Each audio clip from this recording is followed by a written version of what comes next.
Selamat siang teman-teman di rumah.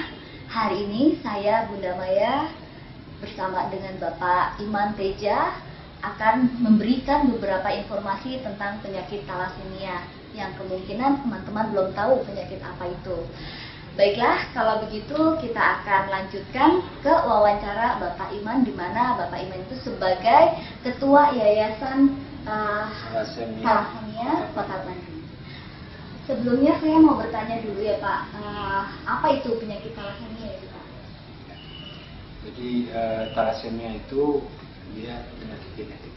Penyakit genetik. Yang mengakibatkan kelainan pada sel darah merah. Ya, kelainan pada sel darah merah. Jadi sel darah merah yang pada manusia yang sehat, yang normal itu umurnya kan sekitar 120 hari. Ya, kemudian rusak gitu ya, pecah. Nah, kalau anak talasemia itu di bawah 1 bulan, ada yang 2 minggu dia udah pecah. Jadi anak talasemia, penderita talasemia itu sepanjang hidupnya, karena ini belum ada obatnya ya, sepanjang hidupnya selalu kekurangan darah. Diproduksi juga pecah lagi, sehingga salah satu cara untuk memperpanjang hidupnya itu dengan cara transfusi darah terus menerus seumur hidupnya. Nah, jadi keseharian mereka itu laksana kalau kita punya handphone. Analognya yang paling tepat itu handphone. Handphone kalau udah sore kita kan, kalau udah malam lowbat dong, kita harus dicas ya, agar besok bisa beraktivitas. Udah sore harus dicas lagi. Kalau kita banyak browsing jam 3, jam 2 harus dicas sebelum jam 10 juga. Nah, talasemia seperti itu. Jadi sebulan sekali, kadang 2 minggu sekali, manakala tanda petik sel darah merahnya sudah low, maka dia harus dicas. Dicasnya dengan apa? Dengan transfusi darah. Masuk ke semua darah. Serat, besoknya segar dia. Aktivitas. Itu berapa kali?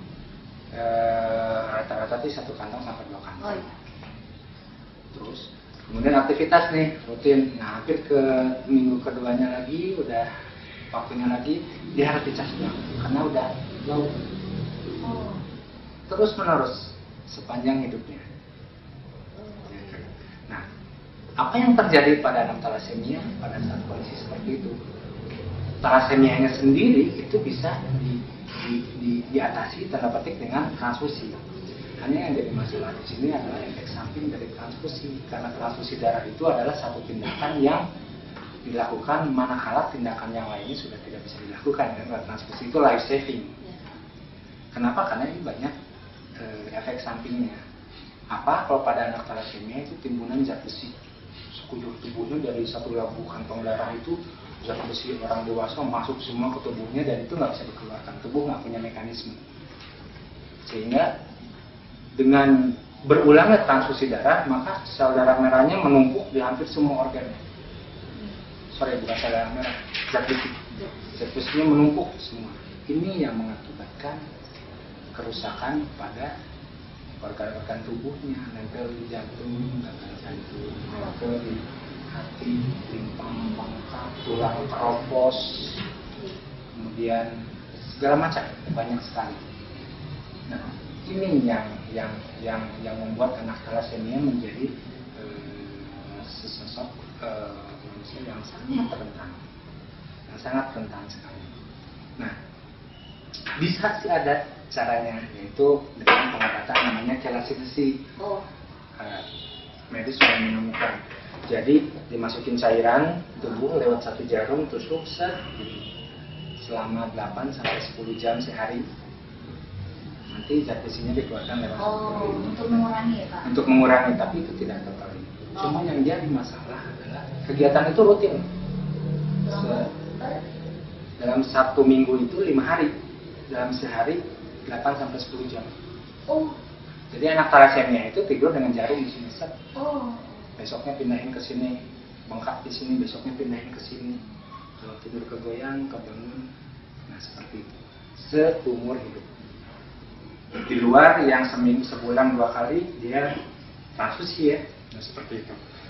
Yang jadi masalah adalah penyakit ini sudah lama di Indonesia. Karena ini awalnya dari Mediterania ke sana. Oh, berarti.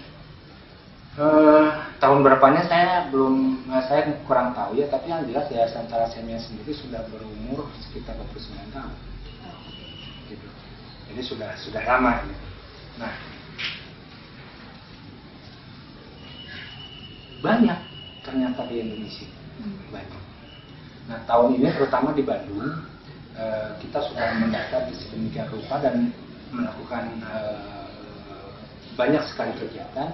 Akhirnya menemukan bahwa kan pembawa sifat thalassemia menikah dengan pembawa sifat thalassemia menghasilkan anak thalassemia. Oh. Seperti itu.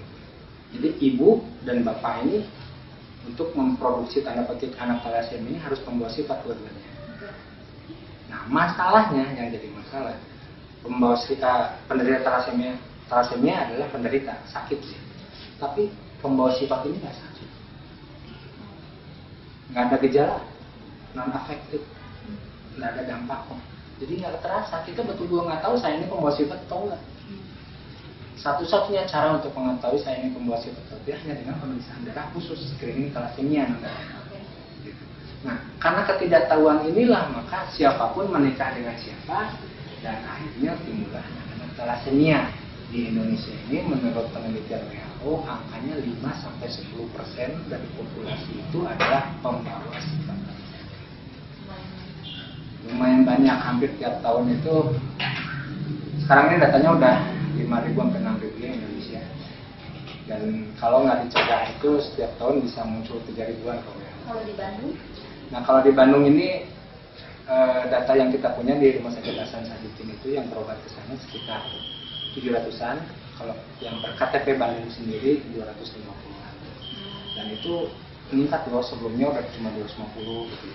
Kita sudah lakukan di sini screening dan hasilnya nggak beda jauh, 6%. Itu lebih banyak loh dari kota-kota yang lain.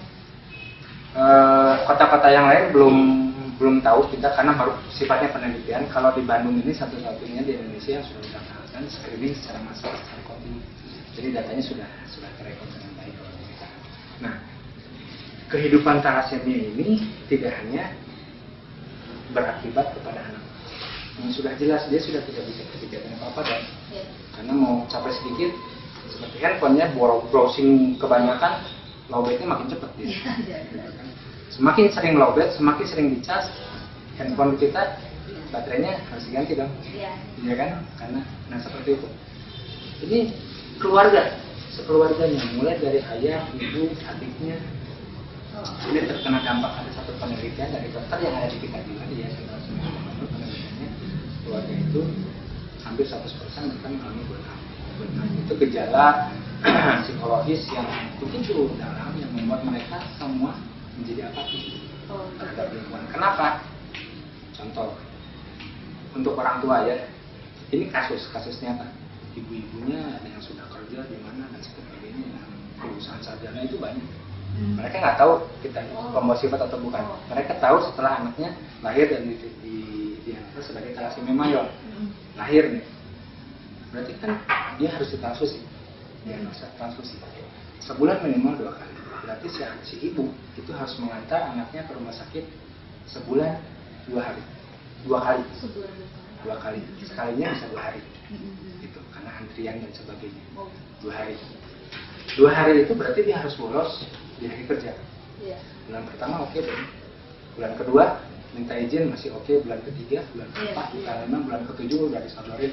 Silakan Anda mau keluar atau di sana atau seperti apa. Sehingga ibu-ibu orang tua thalassemia rata-rata akhirnya jadi ibu rumah tangga.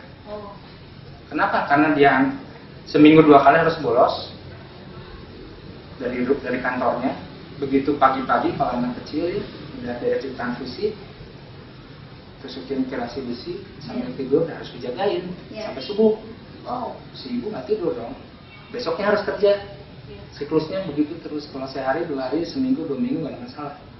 Seumur hidup. Itu terus rutinitas. Padahal biayanya itu yang paling minimal itu 8 juta.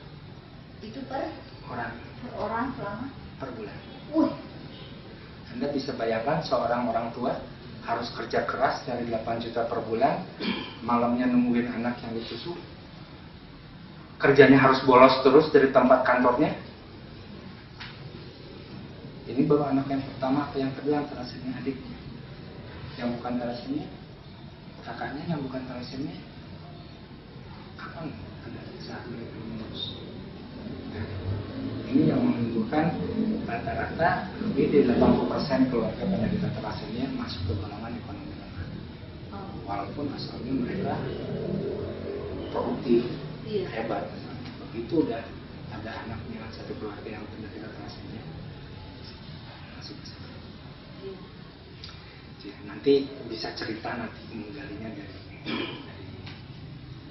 Untuk penanganannya di Kota Bandung itu thalassemia seperti apa? Nah, kalau penanganannya ini alhamdulillah setelah perjuangan Yayasan Thalassemia Pusat juga ini, bahwa per tahun 2011 kita sudah berhasil menembus ke Buani,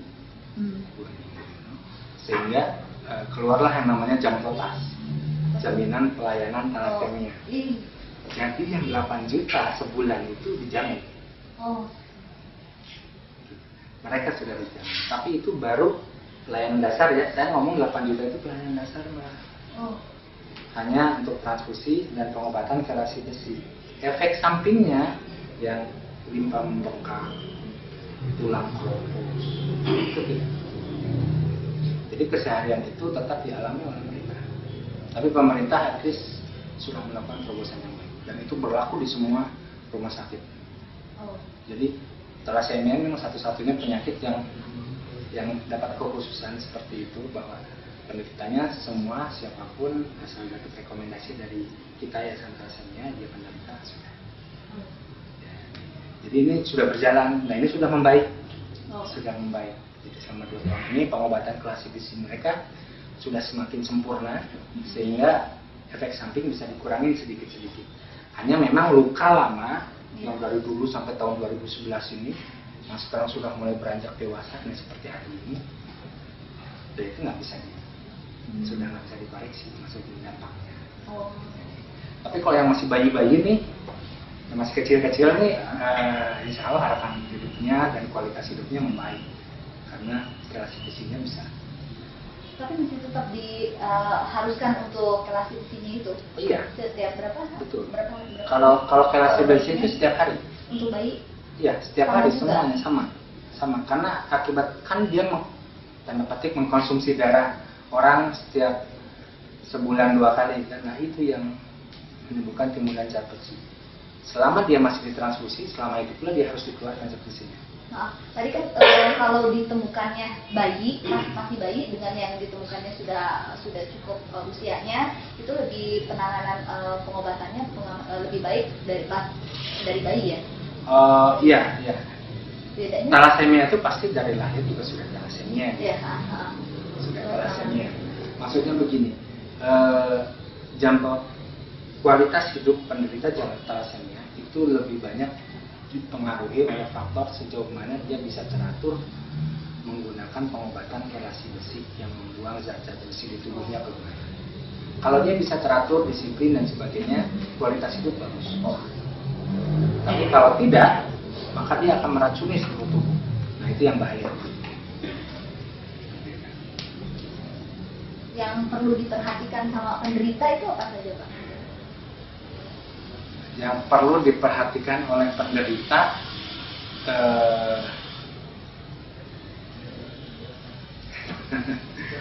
gini, penderita sendiri sebetulnya mereka udah aware ya, bahwa teman-teman kita yang lagi sosialisasi dengan itu satu persatu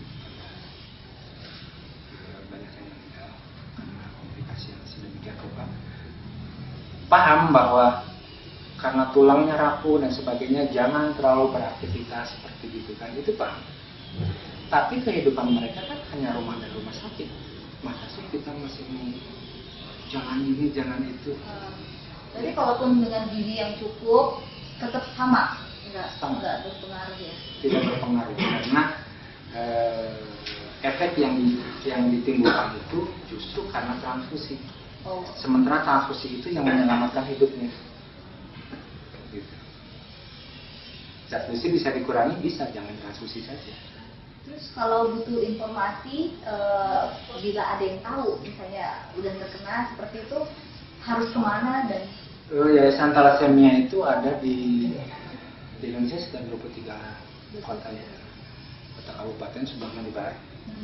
Di situ juga ada perhimpunan orang tua penderita thalassemia untuk orang-orang tua. Jadi jangan khawatir kalau memang ada yang ternyata anaknya penderita thalassemia, hubungi saja rumah sakit pemerintah terdekat, itu pasti langsung direkomendkan kepada yayasan thalassemia yang terdekat di situ. Karena thalassemia itu sudah masuk ke Kemenkes, sudah ke peraturan Menteri Kesehatan. Oke, terus agendanya apa saja Pak yang dilakukan oleh yayasan untuk para penderita?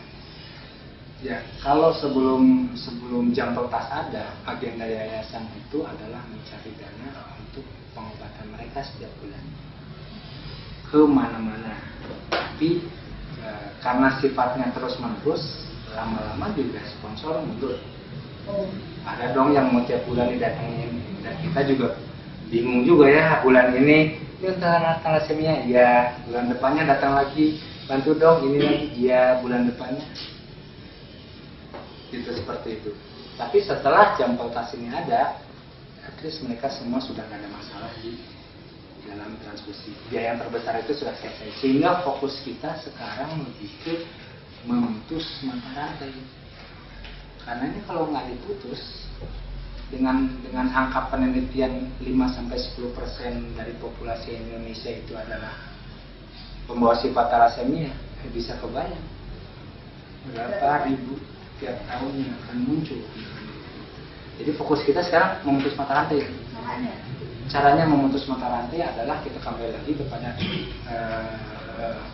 thalassemia itu sendiri, dia diturunkan dari 2 orang pembawa sifat. Maka cara yang pertama adalah kita lakukan dulu awareness ke masyarakat. Thalassemia itu apa? Kemudian kita bicarakan bahwa ini bisa dicegah. Setelah tahu mereka cara mencegahnya, gimana caranya, yaitu dengan cara mengetahui kita ini pembawa sifat atau bukan. Berarti penderita thalassemia ada yang pembawa sifat, ada yang tidak? Bukan, beda. Gini maksudnya, 2 orang pembawa sifat sehat dua-duanya, ya, sehat dua-duanya, tidak berdampak, tidak kelihatan. Menikah, lahirlah anak thalassemia.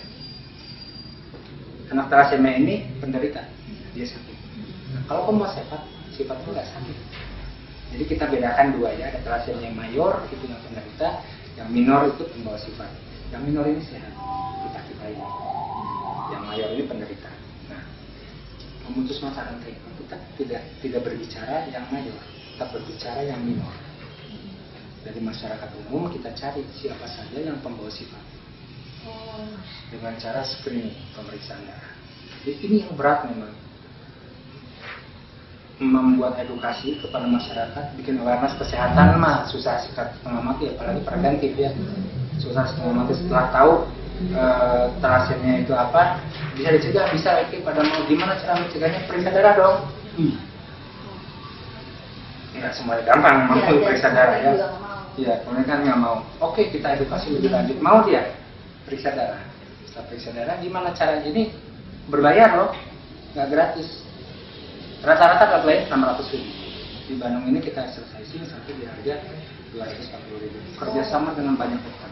Di Jakarta sama juga atau nggak ada yang sama nggak? Di Jakarta ini belum ada, cuma baru di Bandung. Oke. Rumah sakit apa? Di sini di PMI Medical Center itu. Bisa tahu di Jalan Aceh nomor 79 Bandung. Di kantor PMI. Di situ. Nah, jadi setelah diperiksa, udah bayar, udah rumah sakit, suruh bayar kan. Nah, udah bayar gini, hasilnya adalah dia akan diperiksa dan ditetapkan dia itu pembawa sifat atau bukan.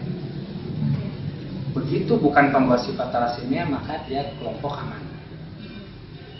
Tapi begitu dia pembawa sifat, yang ini beresiko. Ini yang kita beri informasi lebih lanjut. Bagaimana informasinya? Bahwa pembawa sifat ini punya potensi. Anda punya potensi untuk melahirkan anak thalassemia manakala Anda menikah dengan pembawa sifat lagi. Jadi Setelah di screening, setelah tahu bahwa kita pembawa sifat, maka akan kita selalu sarankan kepada dia untuk menghindari pernikahan dimulai dari pacaran. Jangan pacaran sama anak-anak dapat pembawa sifat lagi. Kalau yang sudah pembawa sifat dua-duanya, saranin putus. Jadi kebayangkan, awareness aja udah susah ya, udah males gitu. Gimana caranya periksa darah? Udah periksa darah harus bayar juga. Bayar nih. Udah bayar pembawa sifat, putusin deh pacarnya. Bayang nggak? Berarti siapapun sebenarnya perlu ya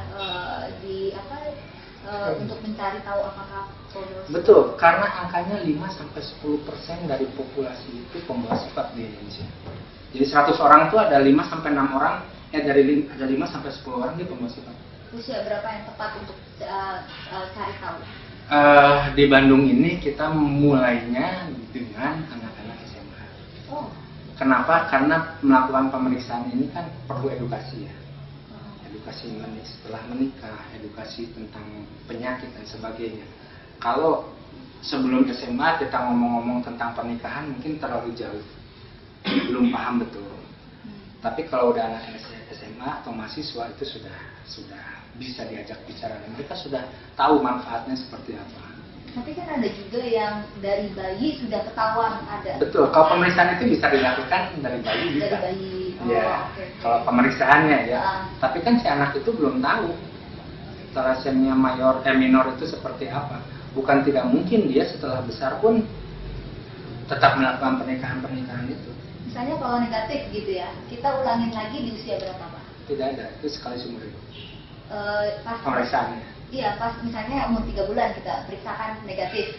Ketika negatif berarti udah kemungkinan nggak akan